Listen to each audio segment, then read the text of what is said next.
संबोधन के लिए सादर आमंत्रित करते हैं।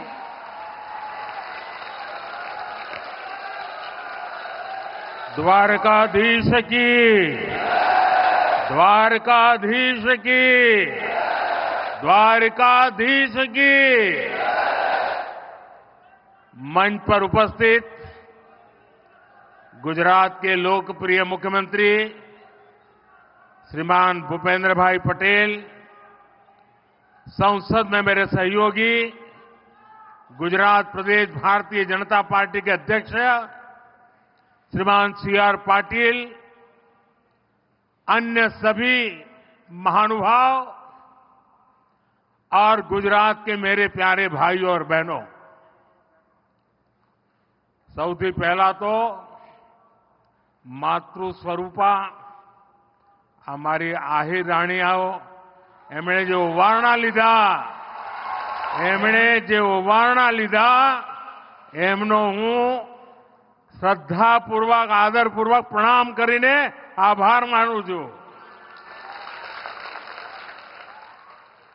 થોડા દિવસ પહેલા સોશિયલ મીડિયામાં એક વિડીયો બહુ વાયરલ થયો। દ્વારકામાં 37,000 આહિરાણી એક સાથે ગરબા કરે તો લોકો મને બડા ગર્વથી કહેતા હતા કે સાહેબ આ દ્વારકામાં 37,000 આહિરાણી। મેં કહ્યું ભાઈ તમને ગરબો દેખાડો, પણ ત્યાંની એક બીજી વિશેષતા છે કે આ 37,000 આહિરાણી જ્યારે ત્યાં ગરબા કરતી હતી ને ત્યારે ત્યાં ઓછામાં ઓછું 25,000 કિલો સોનું એમના શરીર ઉપર હતું। આ તો આંકડો હું ઓછામાં ઓછું કહું છું। જ્યારે લોકો જાણે કે શરીર પર 25,000 કિલો સોનું અને ગરબા, લોકોને આશ્ચર્ય થાય છે। એવી આ માતૃ સ્વરૂપા આપ સૌએ મારા ઓવારણા લીધા, આપને આશીર્વાદ મળ્યા। હું સૌ આહિરાણીનો માથું નમાવીને આભાર માનું છું। भगवान श्री कृष्ण की कर्मभूमि द्वारिका धाम को मैं श्रद्धापूर्वक नमन करता हूं। देवभूमि द्वारिका में भगवान कृष्ण द्वारिकाधीश के रूप में विराजते हैं। यहां जो कुछ भी होता है वो द्वारिकाधीश की इच्छा से ही होता है। आज सुबह मुझे मंदिर में दर्शन का, पूजन का सौभाग्य मिला। द्वारिका के लिए कहा जाता है कि ये 4 धाम और सप्तपुरी दोनों का हिस्सा है। यहां आदि शंकराचार्य जी ने 4 पीठों में से एक शारदा पीठ की स्थापना की। यहां नागेश्वर ज्योतिर्लिंग है, रुक्मिणी देवी मंदिर है, आस्था के ऐसे अनेक केंद्र है। और मुझे बीते दिनों देश काज करते करते देव काज के निमित्त देश के अनेक तीर्थों की यात्रा का सौभाग्य मिला है। आज द्वारिका धाम में भी उसी दिव्यता को अनुभव कर रहा हूं। आज सुबह ही मुझे ऐसा एक और अनुभव हुआ। मैंने वो पल बिताए जो जीवन भर मेरे साथ रहने वाले हैं। मैंने गहरे समुद्र के भीतर जाकर प्राचीन द्वारिका जी के दर्शन किए।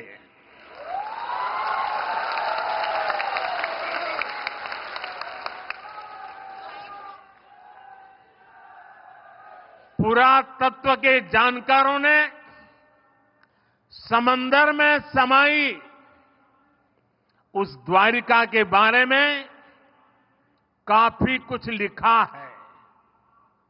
हमारे शास्त्रों में भी द्वारिका के बारे में कहा गया है, भविष्यति पुरी रम्या सद्वारा प्राज्ञ तोरणा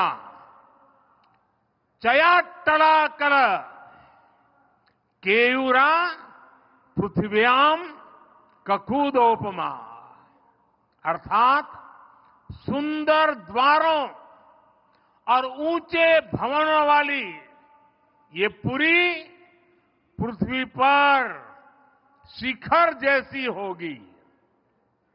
कहते हैं भगवान विश्वकर्मा ने खुद इस द्वारिका नगरी का निर्माण किया था। द्वारका नगरी भारत में श्रेष्ठ नगर, उसका आयोजन, उसका विकास का एक उत्तम उदाहरण था। आज जब मैं गहरे समुद्र के भीतर द्वारिका जी के दर्शन कर रहा था तो मैं पुरातन वही भव्यता, वही दिव्यता मनोमन अनुभव कर रहा था।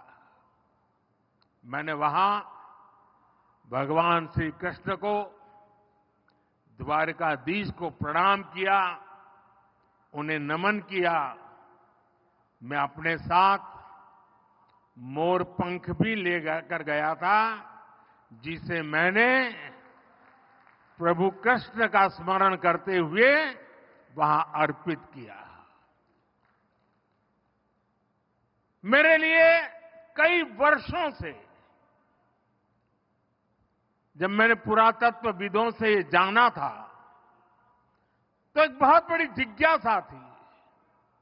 मन करता था कभी न कभी समुद्र के भीतर जाऊंगा और उस द्वारिका नगरी के जो भी अवशेष हैं उसे छू करके श्रद्धा भाव से नमन करूंगा। अनेक वर्षों की मेरी वो इच्छा आज पूरी हुई।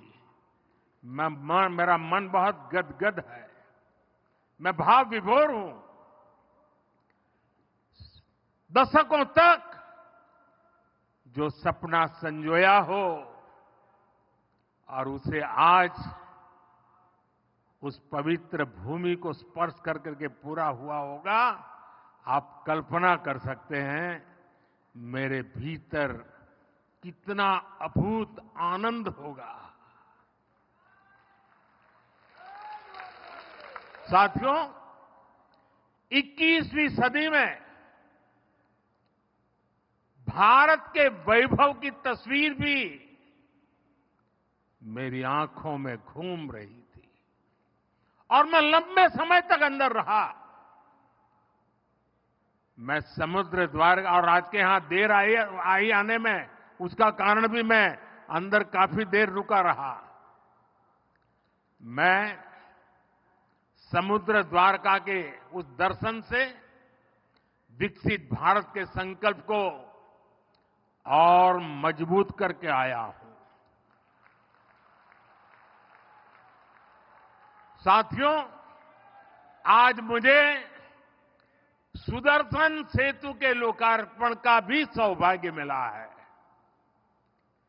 6 साल पहले मुझे इस सेतु के शिलान्यास का अवसर मिला था। ये सेतु ओखा को बेट द्वारका द्वीप से जोड़ेगा। ये सेतु द्वारकाधीश के दर्शन भी आसान बनाएगा और यहां की दिव्यता को भी चार चांद लगा देगा। जिसका सपना देखा, जिसकी आधारशिला रखी, उसको पूरा किया, यही ईश्वर रूपी जनता जनार्दन के सेवक मोदी की गारंटी है। सुदर्शन सेतु सिर्फ एक सुविधा भर नहीं है, बल्कि ये इंजीनियरिंग का भी कमाल है। और मैं तो चाहूंगा इंजीनियरिंग के, स्ट्रक्चरल इंजीनियरिंग के विद्यार्थी आकर के इस सुदर्शन सेतु का अध्ययन करें। ये भारत का अब तक का सबसे लंबा केबल आधारित ब्रिज है। मैं सभी देशवासियों को इस आधुनिक और विराट सेतु के लिए बहुत बहुत बधाई देता हूं।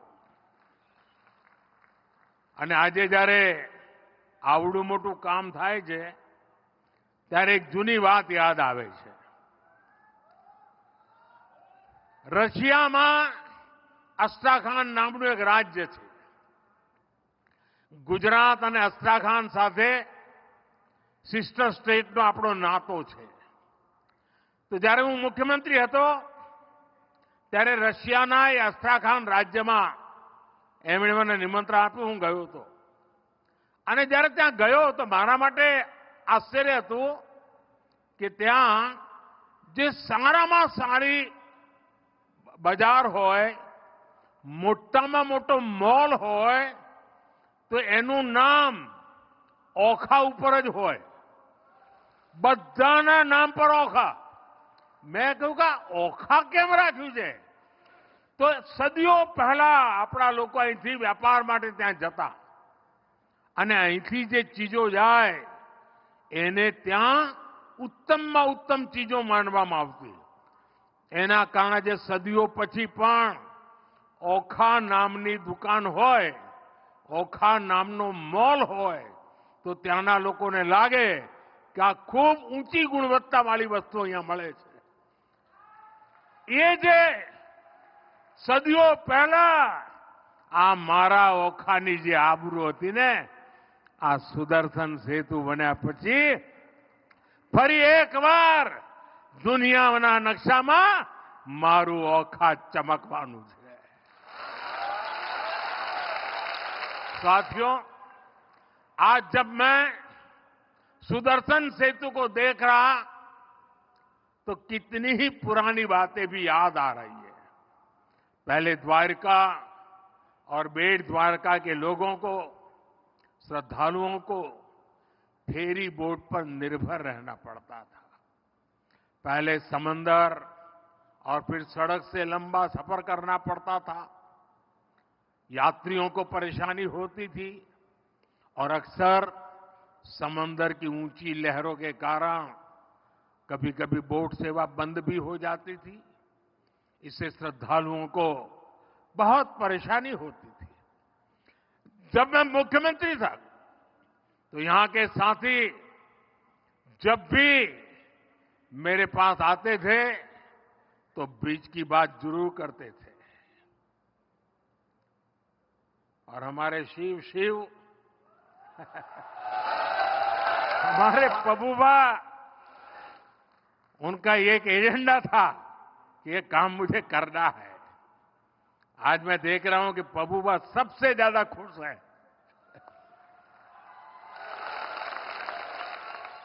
साथियों, मैं तब की कांग्रेस की केंद्र सरकार के सामने बार बार ये बातें रखता था, लेकिन कभी उन्होंने इस पर ध्यान नहीं दिया। इस सुदर्शन सेतु का निर्माण यह भी भगवान श्री कृष्ण ने मेरे ही भाग्य में लिखा था। मुझे खुशी है कि मैं परमात्मा का आदेश का पालन करके इस दायित्व को निभा पाया हूं। इस पुल के बनने से अब देश भर से यहां आने वाले श्रद्धालुओं को बहुत सुविधा होगी। इस पुल की एक और विशेष बात है, इसमें जो शानदार लाइटिंग हुई है उसके लिए बिजली पुल पर लगे सोलर पैनल से ही जुटाई जाएगी। सुदर्शन सेतु में 12 टूरिस्ट गैलरी बनाई गई है। आज मैंने भी इन गैलरियों को देखा है। ये अद्भुत है, बहुत ही सुंदर है, सुदर्शन ही है। इनसे लोग अथाह नीले समंदर को निहार पाएंगे। साथियों, आज इस पवित्र अवसर पर मैं देवभूमि द्वारका के लोगों की सराहना भी करूंगा। यहां के लोगों ने स्वच्छता का जो मिशन शुरू किया है, और मेरे पास लोग सोशल मीडिया से वीडियो भेजते थे कि द्वारिका में कितनी जबरदस्त सफाई का काम चल रहा है। आप लोग खुश है ना? તમારા બધાને આનંદ થયો ના સફાઈ થઈ તો? એકદમ બધું સાફ સાફ લાગે છે ને?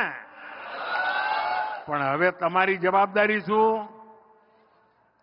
પાછું મારે આવવું પડશે સાફ કરવા? એ તમે આને સાફ રાખશો કે નહીં? જરા હાથ ઊંચા કરીને કહો, હવે આપણે દ્વારકાને ગંદી નહીં થવા દઈએ। મંજૂર? मंजूर? देखिए, विदेश के लोग यहां आएंगे, अनेक श्रद्धालु आएंगे। जब वो स्वच्छता देखते हैं ना, तो आधा तो उनका मन आप जीत ही लेते हैं। साथियों, जब मैंने देशवासियों को नए भारत के निर्माण की गारंटी दी थी, तो ये विपक्ष के लोग जो आए दिन मुझे गाली देने के शौकीन है, वो उसकी भी मजाक उड़ाते थे। आज देखिए, लोग नया भारत अपनी आंखों से बनता हुआ देख रहे हैं। जिन्होंने लंबे समय तक देश पर शासन किया, उनके पास इच्छा शक्ति नहीं थी। सामान्य जन को सुविधा देने की नीयत और निष्ठा में खोट थी। कांग्रेस की पूरी ताकत एक परिवार को ही आगे बढ़ाने में लगती रही। अगर एक परिवार को ही सब कुछ करना था, तो देश बनाने की याद कैसे आती? इनकी पूरी शक्ति इसी बात पर लगती थी कि 5 साल सरकार कैसे चलाएं, घोटालों को कैसे दबाएं। तभी तो 2014 से पहले के 10 सालों में भारत को ये सिर्फ 11वें नंबर की इकोनॉमी बना पाए। जब अर्थव्यवस्था इतनी छोटी थी, तो इतने विराट देश के ऐसे विराट सपनों को पूरा करने का सामर्थ्य भी उतना नहीं था। जो थोड़ा बहुत बजट इंफ्रास्ट्रक्चर के लिए रहता था, वो ये घोटाले करके लूट लेते थे। जब देश में टेलीकॉम इंफ्रास्ट्रक्चर को बढ़ाने का समय आया, कांग्रेस ने 2G घोटाला कर दिया। जब देश में स्पोर्ट्स इंफ्रास्ट्रक्चर को आधुनिक बनाने का अवसर आया, कांग्रेस ने कॉमनवेल्थ घोटाला कर दिया। जब देश में डिफेंस इंफ्रास्ट्रक्चर को मजबूत करने की बारी आई, कांग्रेस ने हेलीकॉप्टर और सबमरीन घोटाला कर दिया। देश की हर जरूरत के साथ कांग्रेस सिर्फ विश्वासघात ही कर सकती है। साथियों, 2014 में जब आप सभी ने मुझे आशीर्वाद देकर दिल्ली भेजा तो मैं आपसे वायदा करके गया था कि देश को लूटने नहीं दूंगा।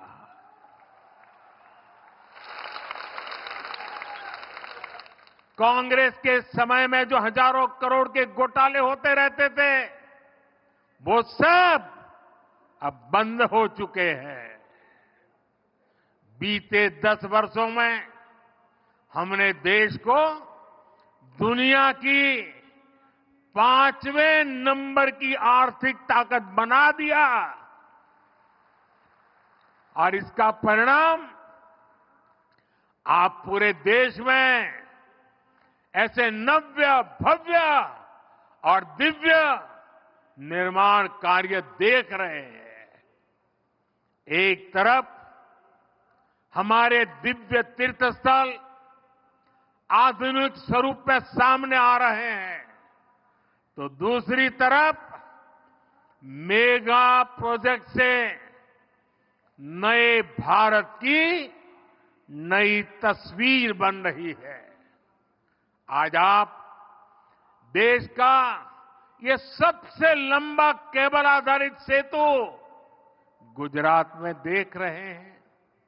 कुछ दिन पहले ही मुंबई में देश का सबसे लंबा सी ब्रिज पूरा हुआ। जम्मू कश्मीर में चिनाब पर बना शानदार ब्रिज आज दुनिया भर में चर्चा का विषय है। तमिलनाडु में भारत का पहला vertical lift bridge new Pamban bridge भी तेजी से काम चल रहा है।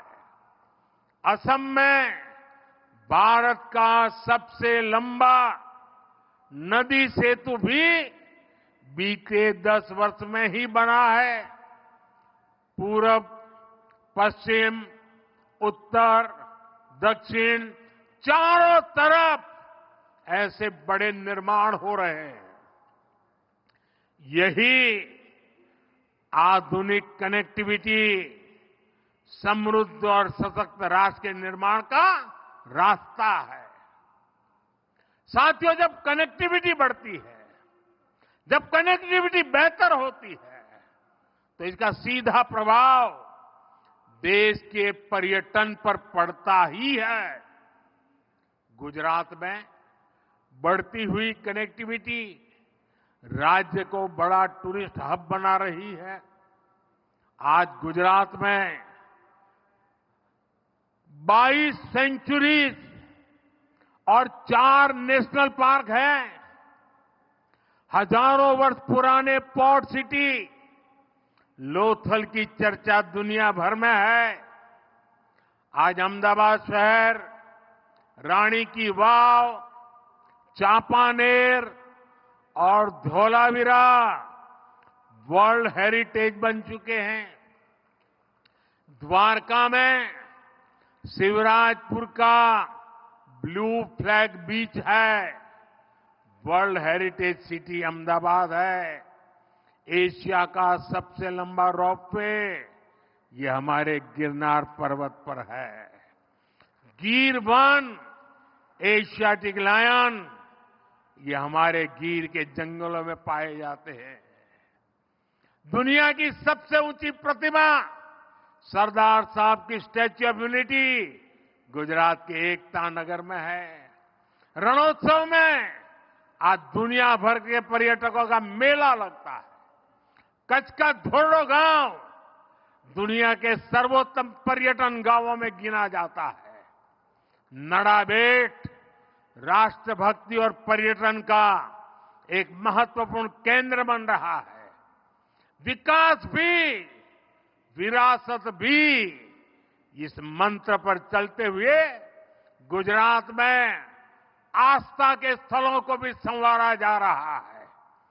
द्वारका, सोमनाथ, पावागढ़, मोढेरा, अंबाजी ऐसे सभी महत्वपूर्ण तीर्थ स्थलों में सुविधाओं का विकास किया गया है। अंबाजी में ऐसी व्यवस्था की गई है कि 52 शक्तिपीठों के दर्शन एक जगह हो जाते हैं। आज गुजरात भारत आने वाले विदेशी पर्यटकों की पसंद बनता जा रहा है। वर्ष 2022 में भारत आए 85 लाख से अधिक पर्यटकों में हर 5वां पर्यटक गुजरात आया है। पिछले वर्ष अगस्त तक करीब 15.5 लाख पर्यटक गुजरात आ चुके हैं।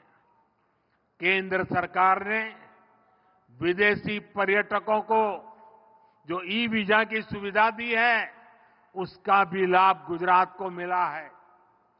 पर्यटकों की संख्या में हो रही ये वृद्धि गुजरात में रोजगार और स्वरोजगार के नए अवसर बना रही है।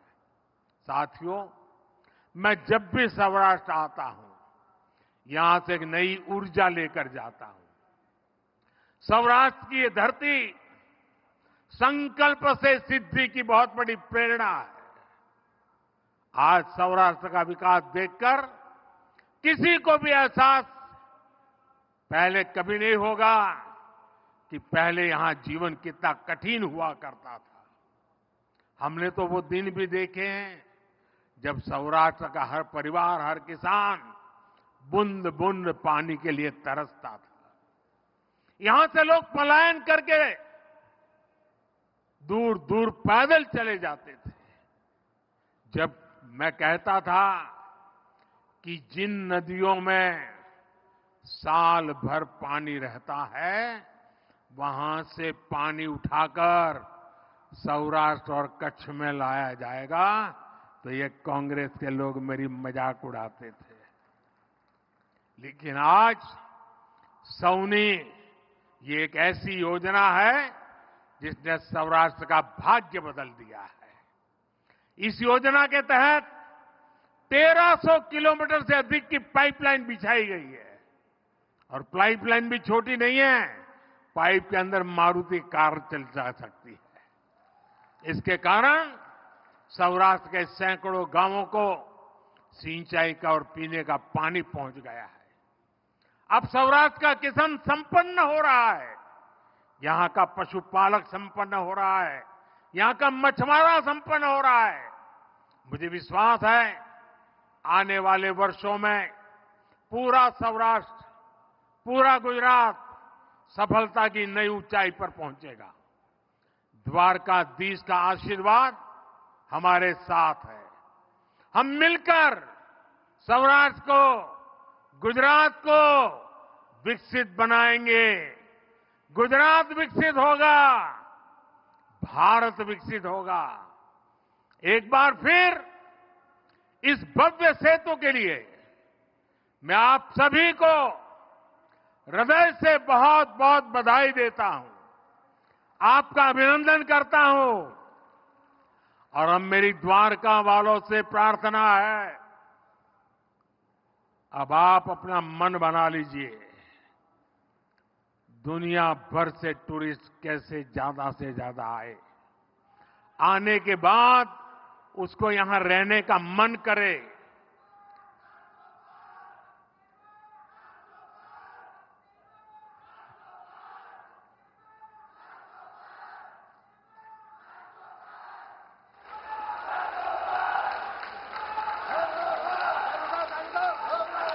मैं आपकी इस भावना का आदर करता हूं। मेरे साथ बोलिए, द्वारिकाधीश की, द्वारिकाधीश की, द्वारिकाधीश की, भारत माता की, भारत माता की, भारत माता की। बहुत बहुत धन्यवाद।